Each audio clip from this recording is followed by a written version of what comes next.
ఇంకా ఒక గొప్ప మాట విన్నా నేను ఒకసారి సార్ నుంచి. ఆంధ్రాలో ఒకడు శాల్వా మీద చేసుకుని వచ్చి తెలంగాణ మేధావుల సంఘం మెచ్చొచ్చిండు, మీకు కూడా గుర్తు.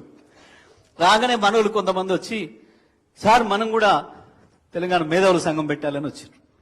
ఏం సంఘము అన్నాడు. మళ్ళీ తెలంగాణ మేధావుల సంఘం సార్ అన్నాడు. అంటే మరి వాళ్ళు ఎక్కడ ఉన్నారు అన్నాడు.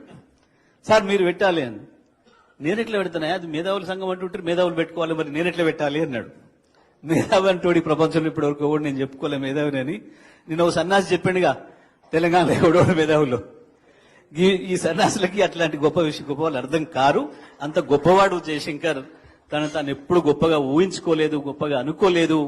తెలంగాణ జ్యోతిని ఆర్పకుండా నడిపిస్తున్న గొప్పతనం తనకి అని తను ఎప్పుడు కూడా అనుకోలేదు. అంత గొప్పగా, అంత నిరాడంబరంగా ఉంటూ మనందరినీ కేసీఆర్ గారి నాయకత్వంలో కలిసి కొట్లాడడానికి అద్భుతమైన స్ఫూర్తినిచ్చిన జయశంకర్ సార్ను తెలంగాణ ఉన్నంత కాలం అందరం కూడా యాద్ పెట్టుకోవాల్సిన బాధ్యత మా అందరిపైన ఉందని తెలియజేస్తూ సెలవు. జై తెలంగాణ.